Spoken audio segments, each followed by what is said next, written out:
watch Survivor, and when the show ends, you really want to talk about it with like-minded friends. It might be hard to find some, but don't you shed a tear. Check out the Purple Rock Podcast, and this is what you'll hear.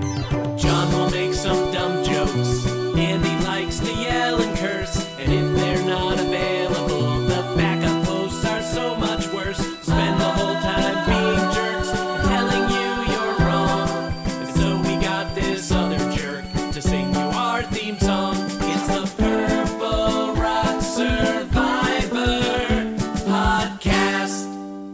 Welcome to the Purple Rock Survivor Podcast. I am John, my co-host is Andy, and this week we are talking Survivor 49, Episode 12, the next to last one, the one where we're finally now reaching the point that I feel like we saw coming what feels like months ago. Like it just was a slow death march, and now we're finally here. Andy, are you not entertained? Question mark. Hey, this whole season was, let's just kill time until 50. And now we only got to do that one more time. That's true. This is killing time until the final having to kill time before the next time we watch Survivor. It will be interesting people doing interesting things, presumably. One hopes. I mean, this episode delivered one thing that I really needed, and that is validation for me specifically, because I was so fucking right. And I knew for weeks, I mean, since she got the knowledge is power, I was The like, moment she got the moment. I was like, knowledge is nope, power. it's nothing. She's not going to do shit with it. It is like, yep, she is keeping it hidden from everybody, which is the best thing she could possibly do. But guess what? It's not going to fucking matter because it's Sophi that has it. She doesn't have it in her. She's got nothing. And I even said all along, like, if she was never going to play it on Rizo, I was just confident in that shit. And I was with you there. Yeah. And then, like, even if she did play it, she would just waste it. Like, this was the perfect ending and, like, just validated everything I said. Actually, not perfect, because I think the more perfect thing would have been if she got voted out after this. Yeah. Like, that would have been great. No, actually, not even while holding it. Like, if she had gotten voted out after trying to play it. Which, as the votes were being read, I think she's thinking is a very strong possibility of happening. That would have been very funny. I mean, it would have made the episode much better for me. It was fine, if only because I got to clown on Sophi. Like, we finally got that Sophi clowning that I feel like we've seen coming forever. Otherwise, I mean, what do you think of the episode? Well, just to get back to the important thing, because, usually we start with that, but it's like, I knew, like, you literally said, I can't wait to talk about it, so, like, why wait? Right. Let's talk about it. And, like, once she found out I was with you, I'm like, no, this isn't going to amount to anything. Just like it never has, right? Yeah. Shout out to everybody who fucking, like, tore garments and cried and bawled their eyes out in rage when, it was first spoiled that this was a new game mechanic being entered into the game. This is going to break the game! It is fucking forever. And doing anything for the game. I mean, also, like, you have to consider the dynamics of it, right? Like, because if you're going to play that, you have to be the level of aggressive player who's going to openly steal an idol in the middle of a tribal council. And realistically, you play it then. That is the move, because, like, if you grab it and you just hold it, you're taking on, so it would take a very aggressive player to attempt that. Yeah, so, I like, mean, could you imagine just having, like, a public idol that everybody saw you steal and then just trying to hold on to it? Like, you would be such a target. Of all the seasons where you could have gotten away with it, you know? Well, so, like, when it was first there, I was with you. I'm like, no, it's probably not going to. And I'll admit, I wavered when Kristina found the idol and Alex knew about it. It's like, like, this is low stakes enough that I could see this actually maybe, and then nope.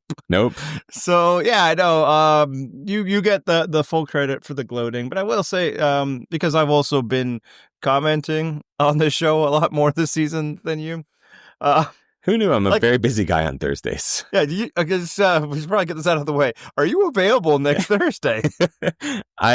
If only there were some way that I could check. If only mankind invented some form of grid that would show you days and what you might have going on those days. But not last week, Matt and I were talking about it. It's like, she's not going to do anything. And noting that we weren't ruling out that she could still win the season. And I'm still not ruling out that she could win the season because I can't trust these jurors to not suck shit.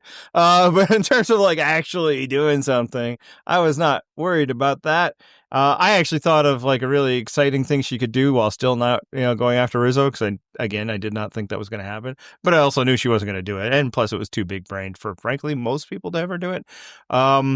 And yeah, we got some pushback in comments from our international correspondent, Assistant Dragon Slayer.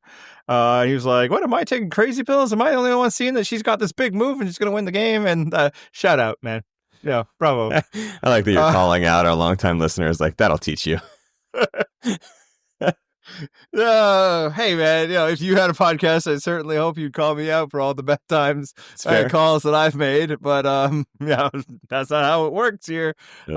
No, it's great. It's great that he still got that. And I will say, even his comments is the one thing that's giving me pause. And this is part of why you had your prediction and why I never really pushed back against it and kind of supported it. Is if Sophi was the kind of player that was going to make a game-changing, altering, exciting move, I feel like she would have felt different to us, through us, because this is a storytelling thing. We're not edgic people, right? But it's there's nothing that the show was not telegraphing that she is important in that way. But even story aside, just the vibe that you get from her was not ever the person that was going to be someone who can effectively play that. Yeah, so, even last week, when she started talking about I might need to make a move on them, I called it out on the podcast. It's it doesn't feel like her heart's in this comment. Nope, it doesn't. No. So I was in no way, while watching this episode, concerned that you were going to be wrong. Were you? No, not at all. No. It's just... it starts with her being I got to make a big move. She's talking to Kristina. Right. What? Which, again, just... I don't know. Well, we'll go into some of the things from this episode where I was just rolling my eyes, but that was one. Just again, she's not a big move player. I don't believe for a minute that she's going to do fucking anything, even when, she does genuinely have the power to do so. If she had lined it up, it probably could have happened, but that was true last week as well. I just don't, she doesn't have it in her. She's not going to do it. And that was the vibe just radiating off of her this whole season, which is why I just never expected it. And I'm it's not going to happen because she's not that person. And again, I gave her grace, and I'm still going to stick to it that maybe if she hadn't gone to full starvation, fight or flight, by the first week of this season, then maybe she would have had courage to do a bit more.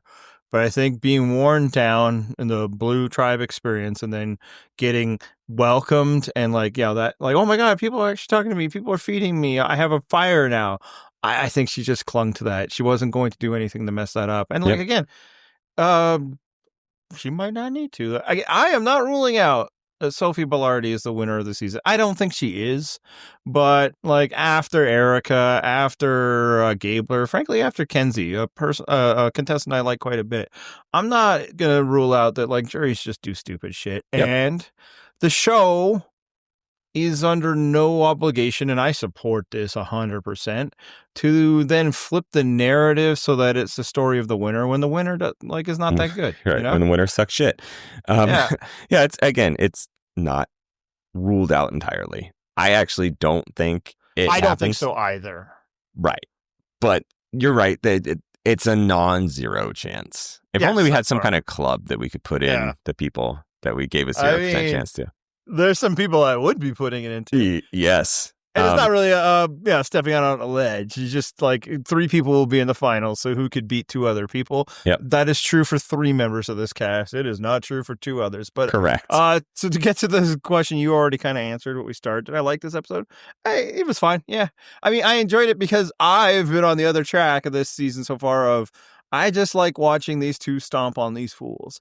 And while they didn't really do it knowingly, it still happened. This is what you get, fools. You know what? And that's the thing, is that at a certain point, I'm like, good. You guys are getting what you fucking deserve. Because if you're going to play this badly, fine. You deserve it. I don't want success for Rizo and Savannah, but I just equally don't want success for people who are this passive and this willing to just like constantly trip all over themselves to concede their power, to blow every big move by playing as conservatively as possible. Fuck them. Let them go home. Who cares? I want it to be a lesson. Yeah, again, people will overcorrect and then a big move-itis and all of that. But yeah, man, like I've been calling it all season from my, couch months later. But it's like, you've lost this. You fucked it just then. And you keep thinking that there'll be another chance, even last week. Yep. You know what? We'll just do it next week. Well, who'd they take out last week? Sophi. Yep. Who, like, the jury was like, ooh, good move. I think that was just fucking Juwan out of his own bitterness. I don't know if it was truly a good move. And I'm like, no! Next week now, you have left in the most likely person to win immunity. Check, happened. The idol, which you have just treated as like fucking Yule's idol here, still in the game. Check. So what happens when the most likely scenario happens? One of them's immune, the other person you're just gutless to go against.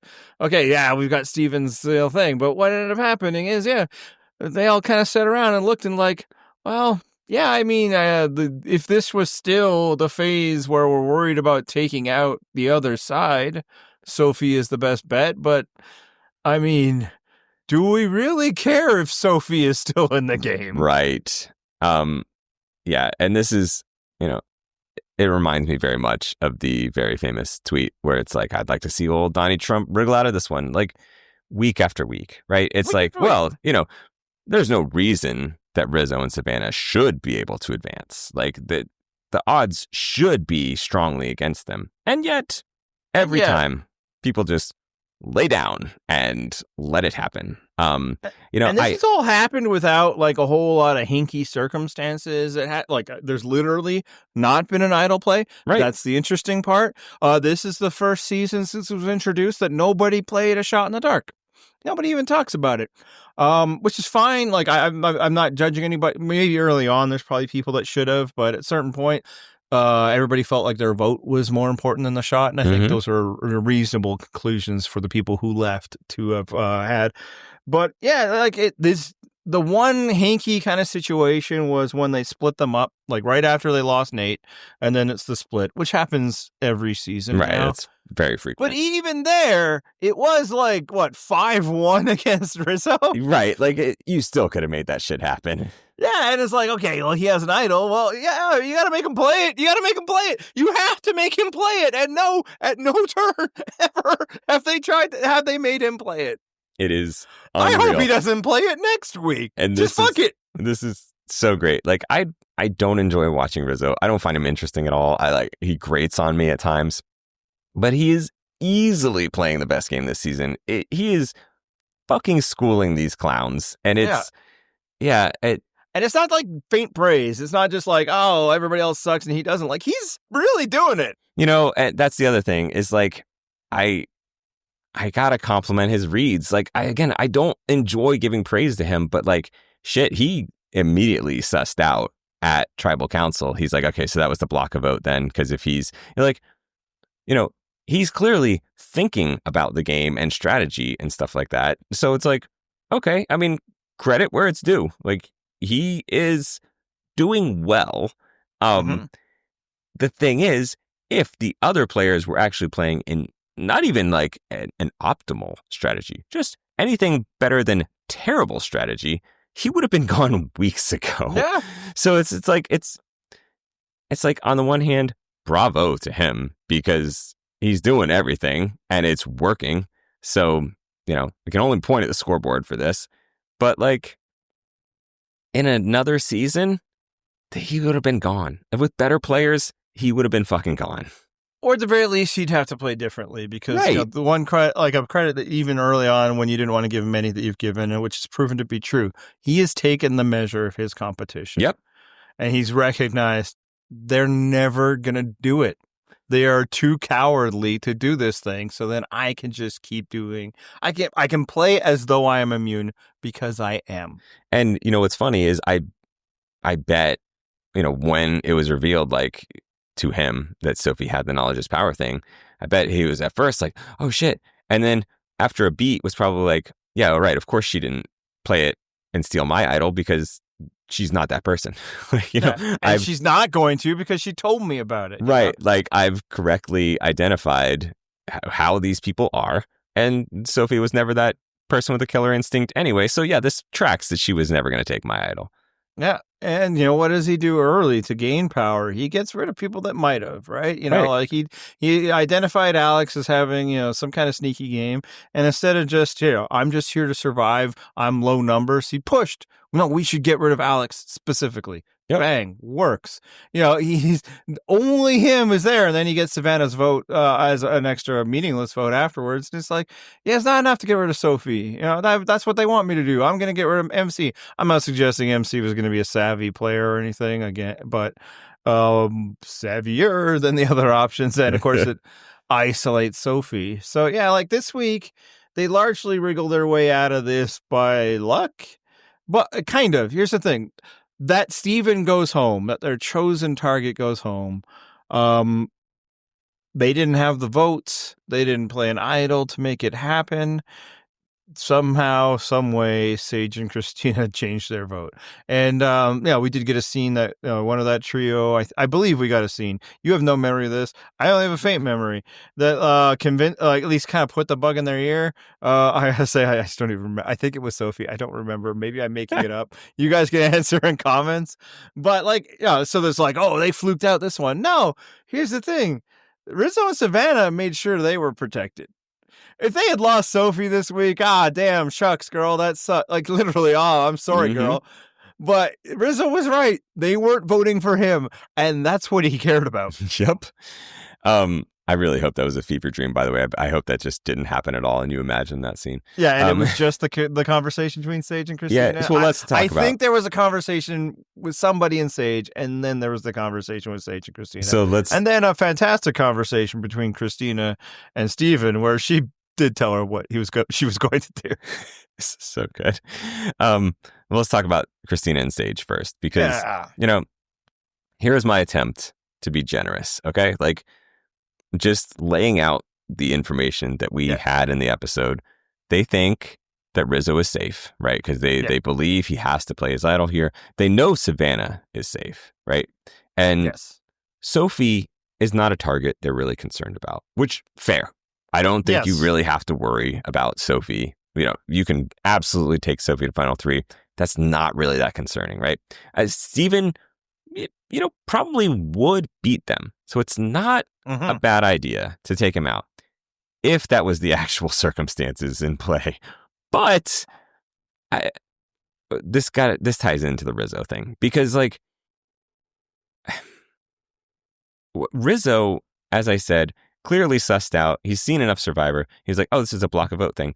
I wonder, have these other players ever watched Survivor? Because, or even if they haven't, like, have they paid attention to a single tribal council taking place in their own season? Because Rizo lies to them all the time. All the time. Why would this be the exception? These fools keep falling for it. He's like, oh, well, this idol, since it was the tribal one, it can only be played till tribal 6 or final 6. Ask him to prove it. Like, do anything. They don't. I believe there's paperwork. Right. Yeah, exactly. Show me something, because I don't believe you, because you keep pulling the rug from us at tribal council that you're going to play it. Like, no. At a certain point, I shouldn't believe you. And yet they do. They keep believing him. So, like, while I want to say, like, if this was the situation, I can understand it. No, I can't, because you shouldn't just assume that's the one flaw in all that logic there, was that you had to assume Rizo was safe. And you shouldn't assume that. What the fuck kind of assumption is that? He's been lying to you all along. Why is this different? Yeah. To kind of repeat, but also kind of back up what you're saying. They are not wrong that it's better for them to potentially go to the final 3 with Sophi, right, than it is with Steven. Sure. That is correct. In fact, if they have enough wherewithal, their only path to victory is a final 3 with Sophi. They lose to Steven, to Savannah, to Rizo. How they're going to get to that 3, they don't know. But they know that, like, voting out Sophi because she's the only member of Not Us to vote for doesn't really help them. Right. That's all fair and good.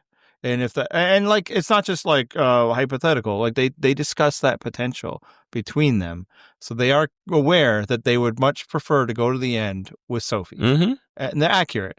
Yep. But that's not the only path here, man. You don't have to just do what they say every time. Right. There's an extra thought that they do not have. They're completely incapable of linear thinking. Like Sage especially. It's like, but what? Like, fucking last week you said that you, like, Sophi handed the game over by not voting out Savannah, and then you, of course, did not vote out Savannah.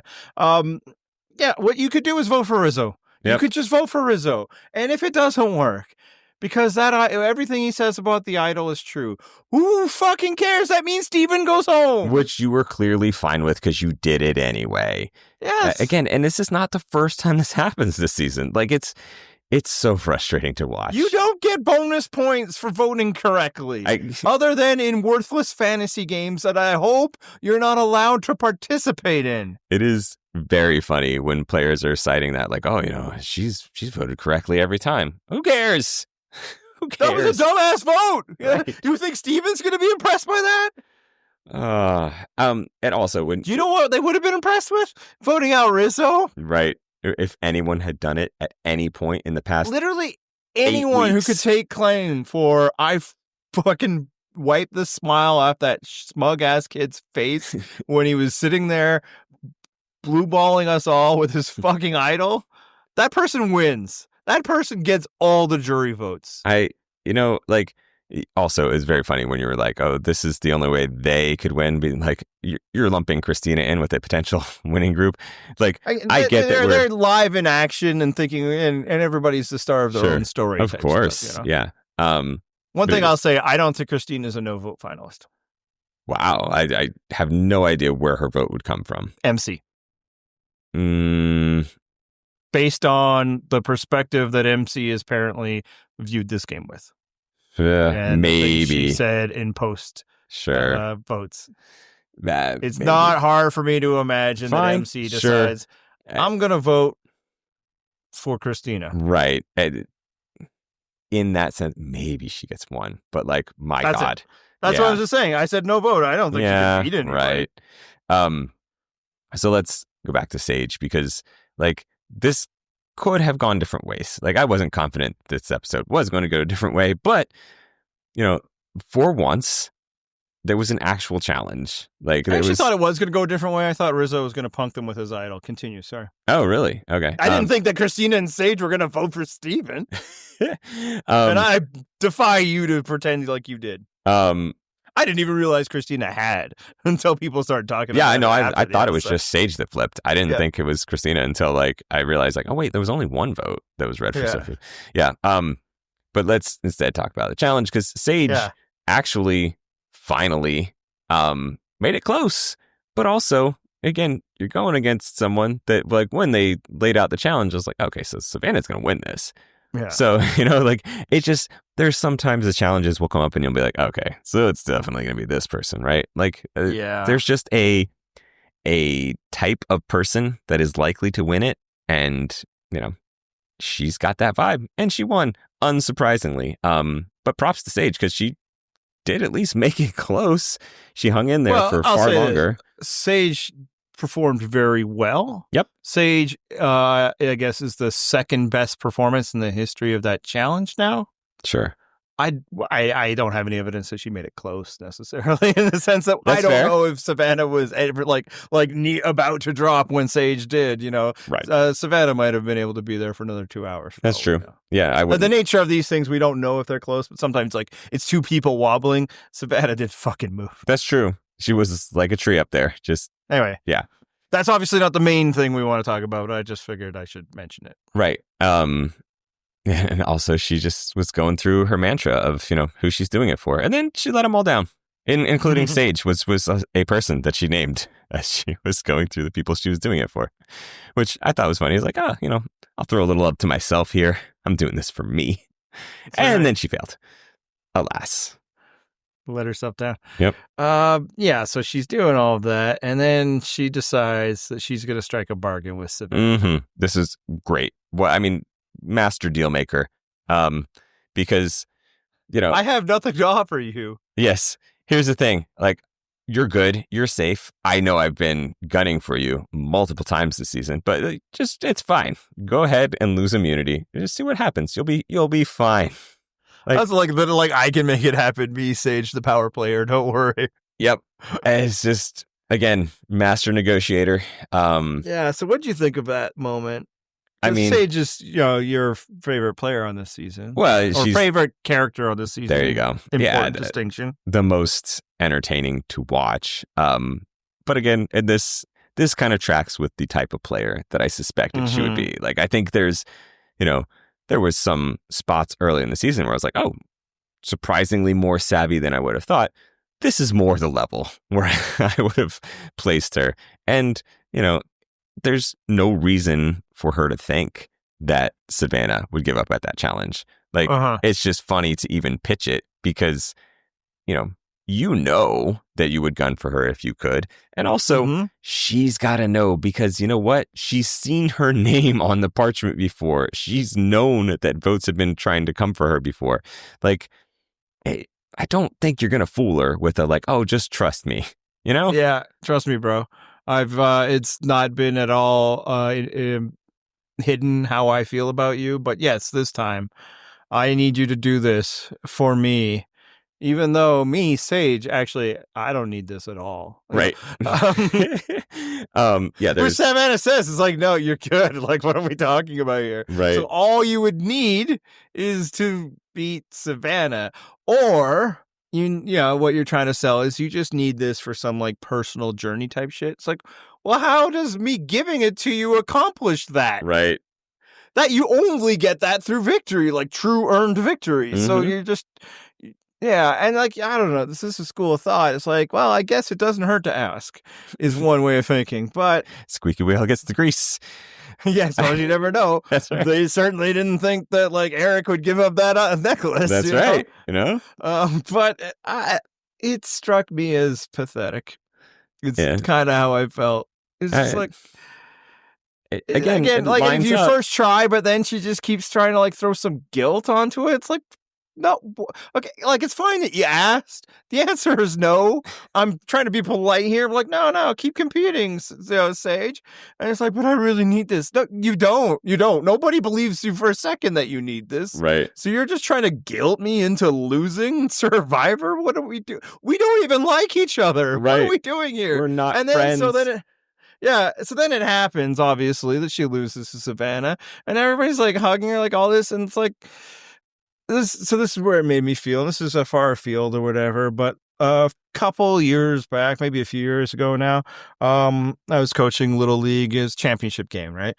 And these games have time limits. We don't play a set amount of innings because we only get the field but so long.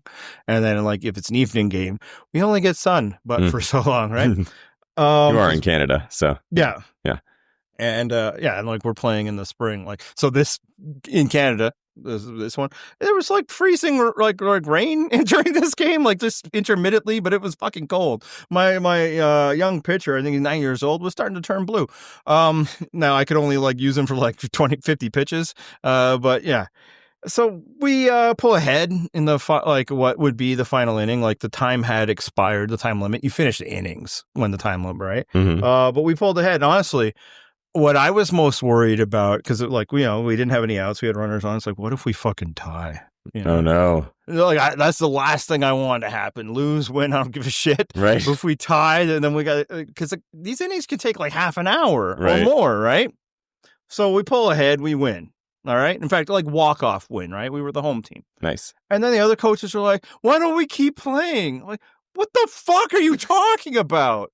Yes. Why don't I give up my chance to win so that you have a chance? Not even your chance to win. The win you already have. Not have a chance to win. Yeah. Give up my victory so that you can have a chance to beat me in these miserable fucking conditions. Right. So then, like, my team, like, and I was like, and they're like begging, like doing all this, and they're like, hey, come on, it'll be fun. Now, luckily, I was like, you know what, whatever the umps say. But I had coached like those umps. I knew they were going to say no. Like, but it's like, okay, way to make it so that like we can't properly celebrate this victory, Right? Because so you now seem we're like the greedy. Yeah, I'm sorry that I both A, want to just win the game we were playing, and B, not have my children freeze to death. And that's kind of like, what Sage did, right? Is like, I really wanted to win that, but mean old Savannah wanted to compete. Savannah wouldn't let me vote her out. So the thing now, that, the other thing I was also coloring it is I do not like Sage, so let's move. which is fine. You're wrong, but it's fine. The thing that I did enjoy, and again, I don't like these people, but it was very funny that like the reward challenge, right? Like once you see, like who's going to go on the reward challenge, and you see like, oh, you get to, pick your person, you get to pick another person, and it's like, I know exactly which three. Can we move this along? Jeff, I know you want to draw it out. Yeah, like I know you're going to say pick another person, but come on, let's be serious. You could pick them out, right, Jeff? Like, you don't need me to tell you. And similarly, when Kristina's at tribal council being all like, I don't like, fuck you, Kristina. There's not a chance in hell you would have picked Savannah. Let's not pretend here. It was never you. Right. That's the thing. Is like, also, at that point, why not? What the fuck are the rest of them going to do about it? Like, we got evidence. Nothing. They're going to do nothing about it. That's what they're going to do. So, yeah. I mean, it's, if anything, like, it helped solidify Sophi, although I didn't believe for a freaking minute that Sophi was flipping. But, honestly, I think, we obviously, your impression of her and all of this is also factored in by what we've seen within the show we had. Right. So if a different outcome had happened, Sophi would have seemed like a different person. Yeah, maybe. Maybe one you would have thought. So maybe, I don't think it's out of the realm and not got a good gameplay. But if she had not gotten that reward, maybe she would have, like, out of spite, done something. Yeah, baby. Which is why it's a good reason to take your allies. But moreover, there's been... Sorry, actually, you were still talking. No, you're good. It's just that, like, I still don't think it would have happened, but I can see the argument that it could have. It's just, like, again, why not take her? Because, again, there's nothing negative that you're going to have no consequences for Zero negative consequences. Right. There's never been a situation in the history of this game that had less negative potential consequences than for Savannah's choices. Maybe the same, but this is Savannah who knows none of those three people will ever be on her side. There's no strategy or anything that, like, they are against her, she is against them. Yep. So, like, any, like, or those strategize against you. Okay, well, so fucking what? Right. And honestly, let them, because look what happens when they do. Yeah, and it's like, this might make them want to vote you out. They already want to vote me out. Yep. Like, again, there's nothing. Again, even if there's no tangible benefit, and I believe there was potential benefit, again, so that's not even making it up. Sophi finally tells them about her advantage during the reward, which for any post-show spin she's been doing, it's like, if Savannah hadn't won immunity, I'd do something. Fuck you. Nope. We were there. We saw. This one's not confessionals. This one's not, Franken bites. This isn't, pulled out of sequence. We saw you tell them at the reward earlier that day. Yep. You weren't doing shit. Yep. But nobody has ever had easier reward choices in the history of the show than Savannah, especially because the person Savannah is. Like, I think Rizo, like, he's still probably, like, friendly with people. It might have been a little more difficult. I actually, like, as it was going on, I'm like, I think Rizzo's trying to not win this one, because, like, he's actually proven, like, decent at throwing things up on high things in, like, previous team challenges, and he wasn't getting anywhere near that sucker. Nope. So I actually think he knew, like, I don't want to be the person to keep. But where Savannah's like, fuck you all. That's been her attitude this whole time. So why change now? Yeah, it's Savannah time. Which in her mind, it's always Savannah time. Yes. Yeah, and so speaking of, Savannah, as she does, wins the challenge. Next week, we're obviously going to get at least 2 challenges. There could potentially be a reward, so maybe 3, but at least 2 challenges. You think any of these people that are left have a shot at beating her in a challenge? And again, it could be anything. Yeah. But do you think that this crew stands a chance against her. I think Savannah is not unbeatable in challenges. I'm just not sure if these people are able to win challenges. So, but here's the thing, like she's won a bunch. I think if she wins out, there's probably a record on the table for her. But one thing I just wanted to make note of, I think literally every immunity challenge, like solo immunity challenge this season, has been balance endurance based. It does feel single really heavy. heavy. The only one that I think you could argue isn't was when they spelled immunity with building blocks and the spinning thing, mostly because it happened so quickly that I don't think we can throw it under the part of endurance, right? But like this has been honestly like poorly designed in that way. Now, nobody's talking about it because people only whine and bitch when there's like 2 strength challenges in a row. But like when the challenges just kind of, are tailored to help like fit women, nobody ever complains. But like that's why I think she looks more like, I don't think she hasn't won a challenge that isn't that, because there hasn't been any. Right. So like I don't know if suddenly like we get a puzzle or we get some kind of race or something that she is the odds-on favorite to win, except that I those other 4 haven't done shit in challenges all season. Well, So. right. And I was going to say, like, if I had to rank her strongest competition, I think next is probably Rizo. And Yes. he's got He 0. performed admirably in team challenges. Well, so. not only that, but he's got like no incentive to win the next challenge anyway. Mm-hmm. Like, so it's, I don't I suppose imagine. the incentive is if he wants to vote out Savannah. Right. Which I don't know. And we'll get into that discussion next, actually, because I do want to debate that with you. But yeah, I mean, it's probably Rizo. And I don't think he cares or needs to care that much about winning immunity. So, it's only maybe at the final immunity challenge where there's some incentive for him to try. And at that point, I mean, still probably give the edge to Savannah, not even knowing what the challenge might be. Yeah. Again, the only person we've seen be victorious in anything. But again, every challenge has tailored to a certain body type. Yep. And all of them have been won by people who had that body type. Yeah. So Sophi, Savannah, and Steven. It's actually incredibly shitty that the show did this. I just honestly, until this moment, and even still in this moment, didn't care because I didn't care about any of these people. But it's like, a season where it was all strength-based and Jonathan was winning it would be bullshit. A season that's all puzzle-based and Carson keeps winning it was kind of bullshit. And now it's like, it's not that hard to mix things up. We haven't gotten a fucking puzzle. What the hell is that? Which is crazy. Other than the spelling of the word immunity. Right. Yeah? Which is, again, that's a frequent thing. And to not see it is a little jarring. So let's suss out what could potentially happen next week, because the way I see it, and tell me if you're on board with this, if Sage loses the next challenge, which I am assuming she will, she's gone. Yes? Yeah, I suppose. I'll say, if Savannah doesn't win, there's a chance that she gets voted out. So I was going to say, the only real drama for me is if Rizo is willing to cut Savannah to coast to an easy win at the end. Because well, even if he's not, like, I think at that point, those 3 people, like, it's not taking any kind of balls or anything to write down the name Savannah. Like, in order for Sage to go, Sophi and Kristina have to vote for her. Right. I'll say, like, Rizo has been always voting out the most dangerous target. And at this point, there's only one. I mean, no, in order for Sage to go, you get just Rizo, Savannah, and then Sophi. Yeah. That's it. That's all you need. Yeah, which is totally believable. And also, I think Savannah's going to win. So yes, I think Sage is next to go. Yep.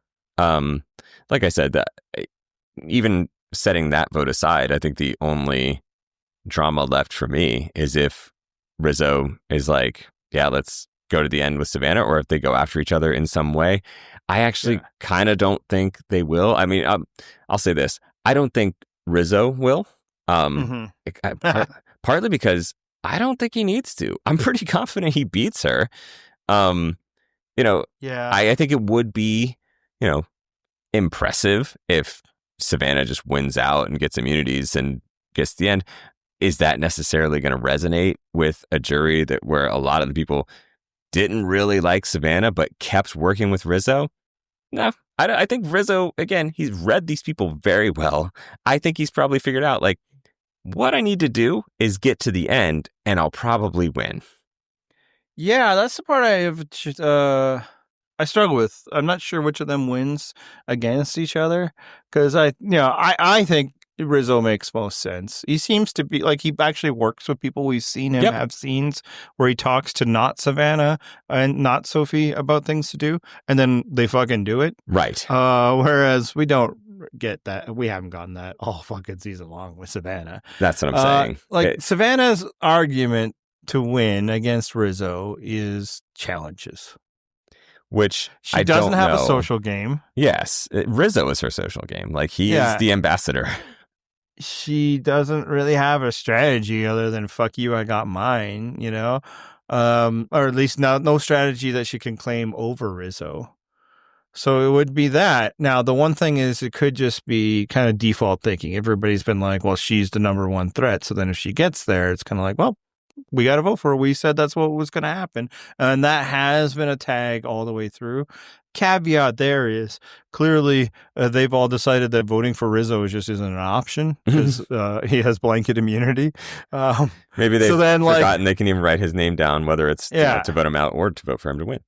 Now, the flip side, people put this out there. It's like, well, maybe they're not interested in removing Rizzo, much in the way they weren't interested in getting rid of Eva or Xander in the past. But I don't think that's it.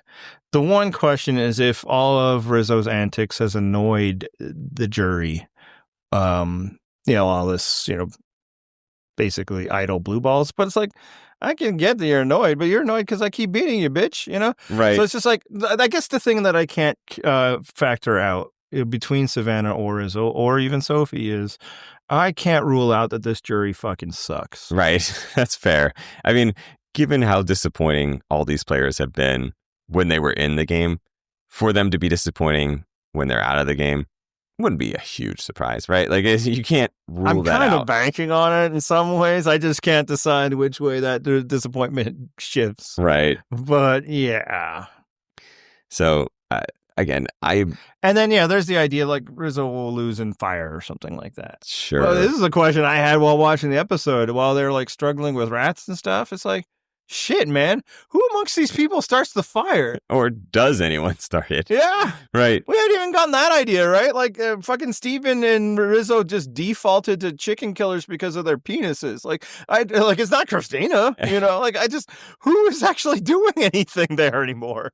Right. Also, that was Alex. That was one of the you're right. So yeah, it's like Rizzo wasn't even in on that. Yeah. So well, you see of them is they can't catch the fucking chickens. Well, yeah. At this point, the live chickens has actually become an incredibly shitty reward because they don't give you a coop anymore. Right. So it's like, all these starving people have to go on a fucking chicken hunt. Exactly. Just because it's like, funny TV, which again, like if they're putting that thought into it, why don't they do that with some of the like challenges and rewards and journeys and shit? Like, come on. Well, I'm telling you now, future survivors, because I'm sure you all listen to this podcast. Yep. What else would you listen to? There are no other Survivor podcasts. Not that I've ever seen. Kill them right away. Anyway, just have one giant meal, just right then, as soon as they arrive at your camp. Well, everybody gets a whole chicken. Sounds great. Yep. That is your meal. Anyway, so I think Sage goes out at 5 just because it's like, well, she was second place in this challenge, right? Sure. And maybe like still have like a sympathy case and like I just don't see why you'd want to vote out Sophi because she's like you guys but worse. And then I don't know why anybody in the history of Survivor would ever vote out Kristina once the merge hits. Right. No incentive whatsoever. Like, yeah. I mean, you're not really afraid of any of those three at Final Tribal Council, but like if you have to pick one of the three, I guess Sage. Yeah. Right. And here's the other thing for people like imagining a scenario where Savannah beats Rizzo, which again, like it's not out of the question. I'm not ruling it out. Who do you think is going to do better in front of a jury? Is it Savannah because she's a reporter? Does she reveal that big secret? That'd be so funny if everyone's like, okay, great. But like, yeah, who do you think is going to have, the chemistry, the Riz, if you will, with that jury? The person who has kind of all season long, whereas Savannah, do you think maybe she might turn them off a bit with her arrogance? Well, that's what I was saying earlier, is that just like, I don't think Rizo should be worried about who he takes to the end, because we've seen him work with most of the people on the jury. So the better option is to continue to ingratiate himself with the person most likely to win the Final Four vote. Sure. Or Final Four challenge, and thus take him to the end. Right. Which would be why he would not vote out Savannah. Exactly. Right. Because then it puts pressure on him to win that final challenge. And, it's a toss-up at that point. Which brings us back to Sophi having the biggest move of the season just lined up at Final 5. Sure. Nope. I mean, again, if you're banking on this, like, you could be one of the players on this season. Like, the rug, you were like Charlie Brown with the fucking football, and it's just going to keep getting yanked away from you, and you're going to be like, or again, it would be an explanation of why this is one of the shittiest seasons we've seen in a while. I mean, the thing is, just like, it's strategically so awful. Like, it's just depressing. We should have known this season was cooked from the instant they spoiled Guess the Secret Canadian within the first 20 minutes. Oh, that was terrible. How dare they? It's been so long, I forgot that happened. Yeah, and another probably key indicator, people should map this now for like a future KPI or whatever, is when all our top threes are about food. Well, I mean, luckily I'll save you this week, because this week, I don't know if you noticed, but the reward challenge was actually top 3, family letters. And so I think it's appropriate then that we do top 3 family members. So I'll start. All right. Okay, perfect. Okay. Do you have an honorable mention? Honorable mention? No, actually, how about let's before I get myself canceled by my own family. They don't listen to this. I'm gonna go with sibling on that one. Anyway, continue. For honorable, yeah, that seems safe, because then you just never mind. Anyway, let's instead do top 3 Mexican foods. Which is kind of hard, only because like there's gonna be some that you're like, well, it's kind of like, honestly, when we go to make the Survivor season rankings, where it's like, what do you do with Borneo? Because it's a whole different show at this point, right? Like, it doesn't even feel like it fits in with other seasons of Survivor. But like, how do you not acknowledge it? And a similar thing, I think, will happen with top 3 Mexican foods. So let's see how this plays out. Here, like, my choices are going to be basic as hell, to the point of near offensiveness. And to my defense, I want to offer 2 things. One, I live in like Western Canada. How much access do you guys think I have to authentic Mexican food? Again, like, there's some. It's a cosmopolitan city. There's some restaurants, but like, I'm not like just able to just pull up to a food truck and get the real, right? I am. This is one of the few saving graces of Florida, is we do have that here. And like the hole in the wall Mexican places where you're like, there is one that it's open 24 hours, and you're like, really? And then having been an adult that goes out at times, you can go by there at like 1 a.m. and there's a line out the door, and you're like, oh, for sure. Oh yeah. I bet that hits like at 2. Bars are open, closing out. Yeah. And then, so there's a second thing. Like, so, there are some places, right? Immigration or thing. But then, like, nobody in my family really likes Mexican food or spice, like, in terms of like my wife and children. Terrible. So then, like, we're not going to those places because of them. So then when I am having it, by myself, or maybe we're at a place where you can grab food, like, I'm not going deep into the menu, because this is like maybe once or twice a year. And then, like, also, as I've gotten old and washed, I am less good at spice as I used to be. So. That's fair. But also, like, I mean, sort of similarly for me, for the Indian restaurant, where like, I know I like a lot of different Indian foods, but like, shit, I'm not coming back here for another 2-3 months. Like, I'm going to get the thing that I like the most. Yeah. So it's like, I want to eat some other stuff because I know I like it, but that's number 2. Why would I pick number 2 when number 1 is available? And again, I won't have it for more months. So like, it's time now. So our lists are not going to be great, but we're doing it anyway because A, there was not a lot of other options. And 2, like, let's get some real recommendations and comments, right? Some people that know. you'd be like, oh wow, that was the whitest list ever. Now let me tell you. So, I mean, I will say, I for my number one, I did the one that genuinely should be number one. But like, yeah, let's go ahead. You start because you have less experience with really good. I'm just gonna start with an food. Honorable mention. Sure. And this one's not in the list because it's not food. But I'm just gonna give a shout out to Mexican Coke. Oh, solid. Yes. What a recommendation. Possibly the world's best drink. As established in previous episodes, those that, really follow the lore of this podcast. Sure. Coke is my favorite drink. And Mexican Coke is the best form of Coke. It's also like, in a glass bottle. That's the best presentation of Coke. Mm-hmm. Now, the one caveat I did have is my wife got me like a case of Mexican Coke for, I think, Father's Day. And that's great. But I found it's not like good. It's like my kind of like daily Coke drink. And yes, I drink Coke basically every day. I know it's disgusting, but that's my only vice. Sure. All right. All the other things that people poison their bodies with, I don't touch. I was going to say, as we know, you, again, lore of the show, you are Mormon. So yeah. And this is your one break and apparently from the faith. Caffeine actually isn't an issue or something. Oh, really? I can't remember. I'm not there as was versed like in your comments faith. that like told us about that, and then I was like, whatever. We'll just keep our stereotypes. So like what I should have done is just stretch it out as like the dessert drink. It is the dessert wine of cola, Mexican Coke. And real quick, it's so that's the true honorable mention, but we got to give it up for Jerry Toes. Oh, we love a Jerry Toe. Oh, the Jerry Toes! I actually had a pineapple Jerry Toes tonight. Oh, I think I'm more of a lime guy, but shout out. I cannot see that drink anymore without saying Jerry Toes in my head. I've literally started buying it more because of what is presumably a TikTok, but as we are grown-ups, we saw it on Instagram. Yep. Or I think you probably saw it from someone of us sharing it from Instagram. But, exactly. Yeah. Those that don't know what we're talking about, just look up the word Jerry Toes. Yep. Maybe green. That might help you there. Got the green Jerry Toes. So good. All right. Hey, do your number 3. What are you doing all honorable mentions for? Come on. Because that whole bit I just did. Number 3, I went with a quesadilla. Can't let you down. Sure. Solid. You're not going to be disappointed eating a quesadilla. No one will. I don't think you're ever going to be like, whoa, this fucking Jerry this quesadilla. Maybe if I wash it down with a Jerry Toast. But, that's the thing. You're never going to be like, man, today is such a quesadilla day. But if you have a quesadilla, you'd be like, no, that was a good choice. That was really delicious. Dip that thing in some salsa and sour cream. You're good to go. You're like, this was a good choice. My number 3, and again, it has to be on the list. I think there are things that outrank it, but it has to be on the list. Tacos.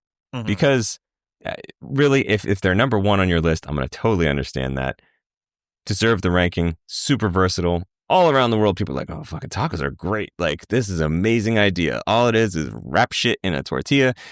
So good. And it's very versatile. You could have so many different flavors, varieties, whatever it is you want.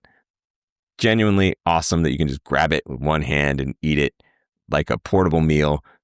Taco trucks are an amazing thing. Like, you drive up to a taco truck, you're excited because, like, it could be trash food, but it's going to hit. It's going to be so delicious. Just like the quesadilla. You're going to eat it and you're going to be like, that was a good choice. I mean, hours later, you might not feel the same. But when you're eating it, you're going to be very satisfied. Yeah, so tacos is number 1 on my list. I figured. So, I mean, it's fair enough. It should be. No specificity. Like, people are like, there's a lot of different kinds of tacos. And it doesn't matter. Generally, when I go out for like really good Mexican tacos, I just get the sampler plate, Yeah, get a flight. And I don't really know which is which. They'll tell me, like, oh, this one's that one, this one's, and then I'll forget when I sit down. Like, it doesn't matter. I'm eating all 3. Right. And the way it could be helpful is every once in a while I get one I didn't like. And it's like, I should remember not to order that one again, but it's not going to be that way. Nope. I'm just going to get them. Exactly. But the thing is, like, like a true good taco, it's only a few bites, right? Like, you get the small one, you get like 3 to a plate, you're good to go. Yeah. So, yeah. Yeah. Tacos are great. Yep. Oh, and one thing though, I want fish tacos are kind of bullshit.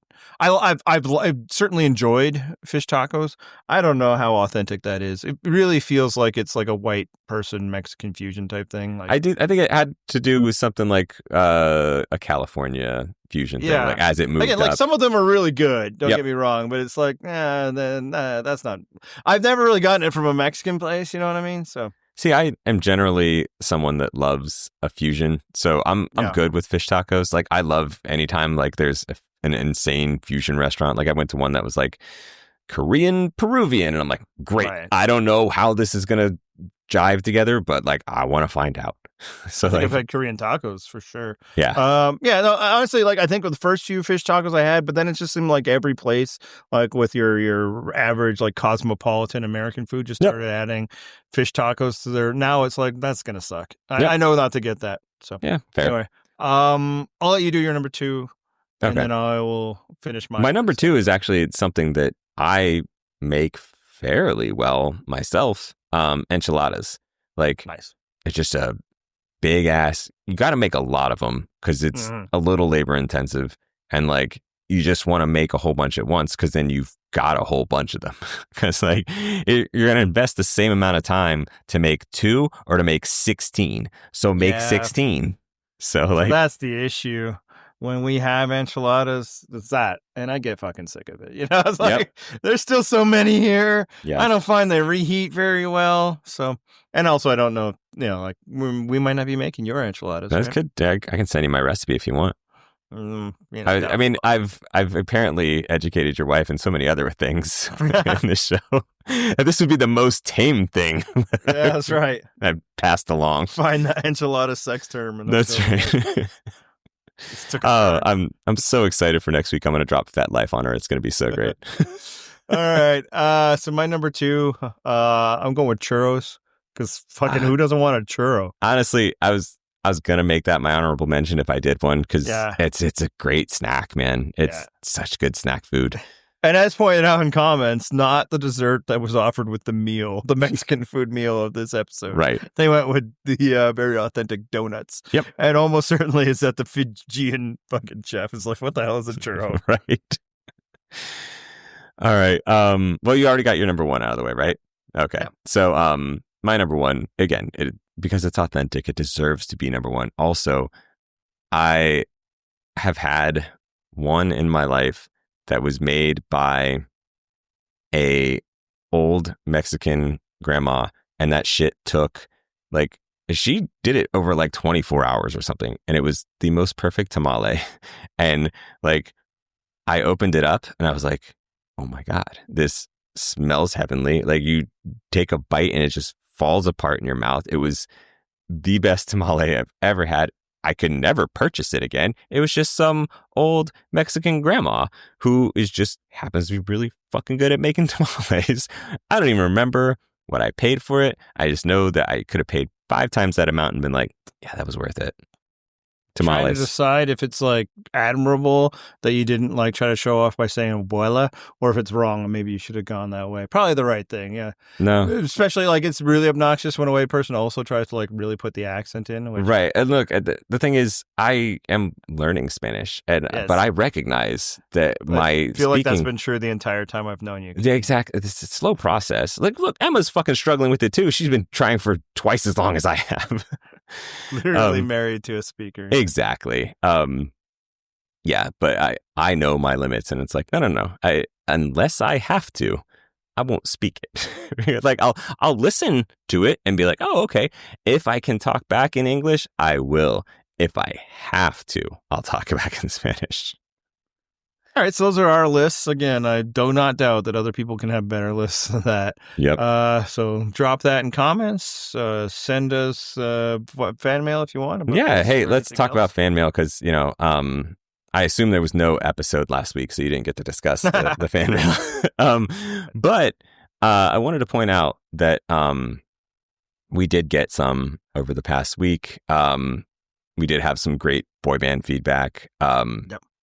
there was also someone who commented last week, I don't know if you read it, that the rich are so used to outsourcing jobs that Jeff is even outsourcing his after Jeff had them read off oh, how's this challenge going to go? So that was very entertaining. Also, the same person that told me that they saw a bird today, which I excoriated them for, did write back to say that, they were very thankful that this episode finally reminded them that Steven is a rocket scientist. And yeah. And it had been obscure. Yeah, if only there had been any other tells at any point during this season. And then last but not least, we have an exciting follow-up to the saga that I assume everyone has been following all along. Someone has identified for you the chicken parm sandwich at the Calgary airport. Yeah, I haven't looked up which terminal yet. Yeah, it's called Wander Kitchen. Yeah, apparently the sandwich was like a big hit on Top Chef Canada. Who knew you had your own Top Chef? That's exciting for you. And this same person who is also a Canadian, one of your fellow countrymen or women or non-binaryisms. I don't know. Non-binary persons. There you go. Also said that they were kind of disappointed there was no clip of you guys saying thanks to your Spotify top fans as part of Wrap 2025. And then it occurred to me, I was like, wait, do podcasts do that too? Because I obviously I got some from artists and stuff like that, but I was like, oh my God, do podcasts do that? And if we ever were to do it, I mean, obviously, why would we? I can't imagine they would even give us that option. But if we did, I'd be so tempted. Just because for sure. It'd be so the problem is our brains would explode with ideas. And then we'd just we'd be like, fuck, we can't do any of them. It would just hit stasis. We couldn't commit to anything. And then we just, fuck it, we can't do it because we couldn't decide. I know that's exactly how it would play out. And then we would get too lazy and we'd give up. So if you're wondering, even if that was an option and if they did let us do it, we probably wouldn't do it because that's exact the way I just described. I know us well enough. That's what would happen. When you start talking about that, I'm like, this would be fun if he makes the same joke I made when I brought this up last week. Oh, did you talk about it last week? Yeah. I said it was bullshit politics and it was basically Rob Cesternino keeping us down. But yeah. As he does. Yeah. Really cares about our existence. Known Purple Rock oppressor, Rob Cesternino. Yeah. Aware of our existence. That's true. I've met him. He's very nice. Yeah. But and could not give less of a shit, I would imagine. And right, that's but accurate. I mean, also genuinely acknowledged me and was like, oh yeah, Purple Rock, which didn't feel inauthentic, which was weird. Apparently he's mentioned us on his show, maybe twice. I'm trying to big time anybody here. Yeah. Oh no, we're huge. Yeah. Anyway. All right. So as Andy mentioned earlier, purplerockpodcast.com is our website. You can send us in some fan mail just like those individuals did. Maybe you'll get it read twice in a row, over 2 episodes, if I'm not on one of them. Anything else, Andy? One more episode till 50. Oh, thank God. And let's hit that theme music. This is the copyright-free outro to the Purple Rock Survivor podcast. Thanks for listening.